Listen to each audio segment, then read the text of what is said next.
আমরা এইসব ম্যাথ করার আগে কিছু কনসেপ্ট আমরা ডিসি সার্কিটে কিছু কনসেপ্ট দিয়েছিলাম, সেই কনসেপ্টগুলো নিয়ে একটু আলোচনা করব। ঠিক আছে, দেখো কিছু কনসেপ্ট বা বেসিক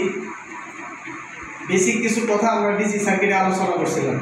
একটা জিনিস খেয়াল করো, যখন এইরকম থাকবে এটার মিনিং কি বলতো?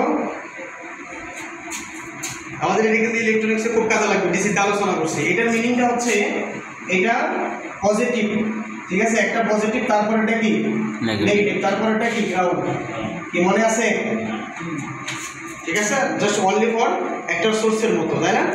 আর যদি এরকম থাকে, মনে করো এটা একটা কনসেপ্ট, আরেকটা কনসেপ্ট যদি এরকম থাকে, মনে করো এরকমই আছে, বাট এখানে মাইনাস ভোল্ট আছে। এটা যদি বি থাকে তাহলে এটা বি, তার মানে এটার মানে মিনিংটা কি? এটার মাইনাস, তারপর এটা কি প্লাস, তারপর এটা কি আছে গ্রাউন্ড, তাই না? তাহলে এটাই তো বি। কি মনে আসছে তো? আচ্ছা, আর সব সময় আর যদি এরকম থাকে, মানে এটাকে বলতেছি কি আমরা গ্রাউন্ড, তাই না? গ্রাউন্ডটা এরকমও হইতে পারে, এরকমও হইতে পারে, অথবা কি হইতে পারে এরকমও থাকতে পারে, তাই না? আর যখন আমরা অ্যাপ্লাই কেবিএল দিই, যখন আমরা কেবিএল প্রয়োগ করি, কেবিএলটা কোন জায়গা থেকে কোন জায়গা যায়? পজিটিভ থেকে ডাউন। অ্যাপ্লাই কেবিএল হচ্ছে এই পয়েন্ট থেকে যাত্রা শুরু করে কোন পয়েন্টের দিকে যাবে? গ্রাউন্ডের দিকে যাবে, মানে এই তিনটার যে কোনো একটার দিকে আসবে। কি মনে আছে তো? মানে এই জায়গা থেকে যাত্রা শুরু করে যে কোনো রাস্তা বরাবর এটা দিয়ে যাবে। এটাই তো আমাদের কনসেপ্ট ছিল ডিসি, তাই না? এই কনসেপ্টগুলো আমরা এই জায়গাতে কাজে লাগাই। ঠিক আছে, তাহলে এটা হচ্ছে একটা বেসিক কনসেপ্ট। এরপর যে কনসেপ্টটা কাজে লাগাবো, তাহলে প্রথমেই ডায়োডের ক্ষেত্রে আমাদের কাজ করতে হবে কি? প্রথমেই ফরওয়ার্ড না রিভার্স? ফরওয়ার্ড বায়াস অথবা রিভার্স বায়াস চিহ্নিত করতে হবে,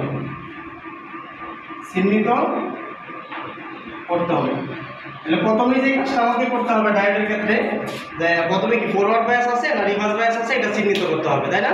তাহলে একটা জিনিস খেয়াল করো, এই কনসেপ্টটা দিয়ে আমরা এই ম্যাথটা করবো, আর এসে উপরের কনসেপ্টগুলো। তাহলে এটা ধরো বেসিক কনসেপ্ট 1, আর এটাকে ধরলাম মনে করো বেসিক কনসেপ্ট 2। একটা রুলস লিখবো, এই রুলস অনুযায়ী আমাদের সবগুলো করে নেব। ঠিক আছে, তাহলে এখন দেখো এই ডায়োডটা ফরওয়ার্ড আছে না রিভার্স আছে, এটা দিয়ে আমরা চিন্তা করি। তাহলে দেখো এটা পজিটিভ, তাই না? আর এই দিকটা ভোল্টেজ অ্যাপ্লাই করছি কত? 10 ভোল্টেজ অ্যাপ্লাই করছে, তাই না? তাহলে যেহেতু এটা কত 0.7 আর এনে আছে কত 10, তাহলে অবশ্যই ভোল্টেজটা কি ফরওয়ার্ড বায়াস, ডায়োড কি অ্যাক্টিভ।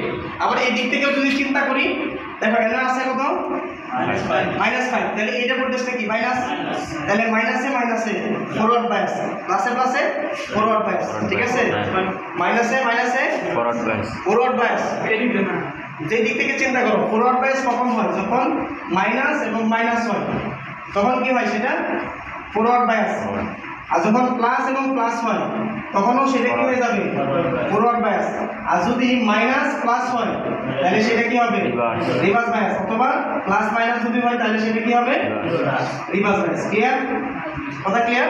তাহলে দেখো এটা পজিটিভ ফরওয়ার্ড বায়াস, আর এই দিক থেকে যদি চিন্তা করো নেগেটিভ, তাহলে কি বায়াস ফরওয়ার্ড বায়াস।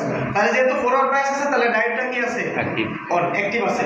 তাহলে অ্যাক্টিভ যদি থাকে, তার ভোল্টেজটা কত হবে 0.7 সবসময় লাগে সিলিকন, মানে ডায়োড অনুযায়ী যদি সিলিকন থাকে 0.7, আর যদি মানে জার্মেনিয়াম থাকে কত 0.3, গ্যালিয়াম আর্সেনাইড থাকলে 1.22। কথা ক্লিয়ার? তাহলে এখন একটা জিনিস খেয়াল করো, তাহলে আমরা যদি কারেন্ট সবসময় কি এটার ভিতর দিয়ে যাবে, ঠিক আছে, তাহলে ডিরেকশন এখানে আসি।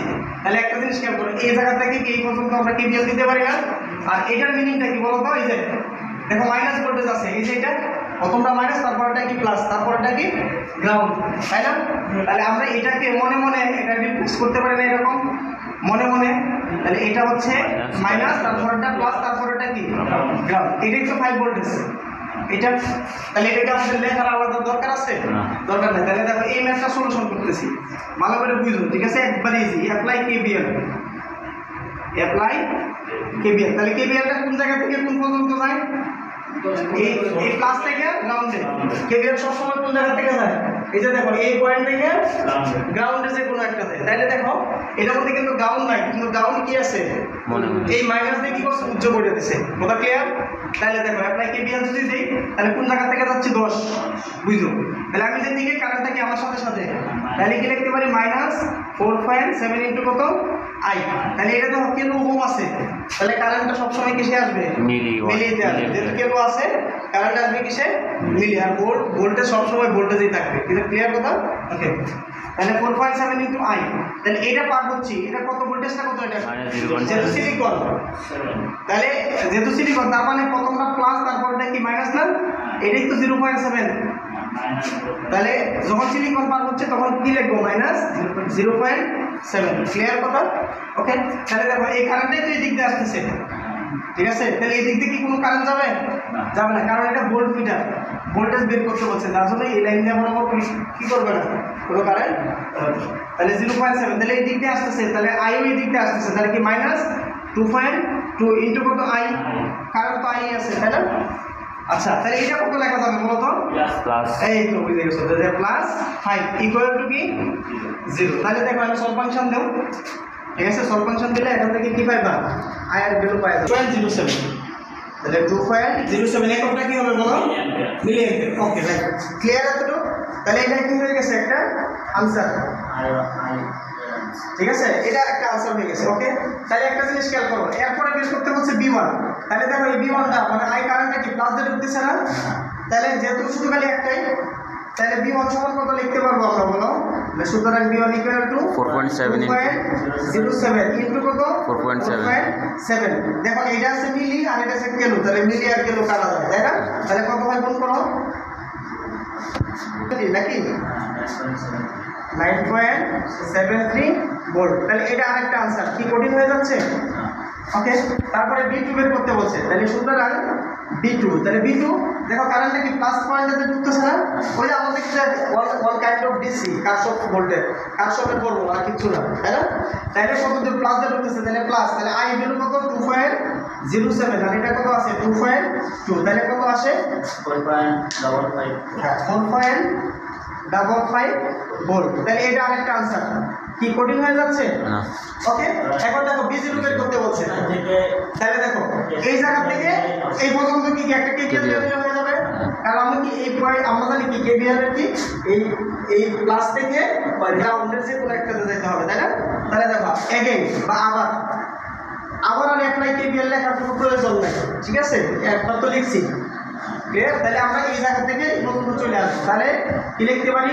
B0, তাহলে কারেন্টটা তো এই দিক দিয়ে আসছে, অথবা আমরা ভোল্টেজটা নিয়ে নিতে পারি এখান থেকে, যেহেতু আমরা বের করছি, ঠিক আছে? আমরা ভোল্টেজ দিতে পারি, না নিলে কোনো সমস্যা নেই, একই আসবে। হ্যাঁ, আচ্ছা, তাহলে ভোল্টেজটা নিয়ে নিই, তাহলে মাইনাস পয়েন্ট দিয়ে বের হচ্ছে, তাহলে এটা ভোল্টেজটা কত? -4.25। আচ্ছা, যেহেতু কেবিএল নিচ্ছি তাহলে কারেন্ট দিয়ে করতে, কারেন্টটা কত? 2.07 ইনটু রেজিস্ট্যান্স কত? 2.2। একই কথা কিন্তু, এই যে এটাই কিন্তু। হ্যাঁ, তাহলে এটা এখন কি হবে বলো? প্লাস না মাইনাস? প্লাস, কারণ কি এটা মাইনাস, তারপর একটা প্লাস দিয়ে বের হচ্ছে, তাই না? প্লাস কত? 5 ইকুয়াল টু 0। তাহলে এখান থেকে B0 বের হবে, তাহলে B0 সমান কত হয়? মাইনাস আছে না? মাইনাস প্লাস আসবে, প্লাস মাইনাস আসবে, তাহলে -0.45 ভোল্ট। তাহলে এটাই অ্যান্সার। কথা কি ক্লিয়ার? এই ম্যাথটা হচ্ছে ডায়াগ্রাম সবচেয়ে মাইনাস আসবে, ঠিক আছে? হ্যাঁ, এটাই কঠিন, মানে আমি সব সহজ। তোমাদের কাছে কি কঠিন লাগছে না সহজ লাগছে? ঠিক আছে, পুরো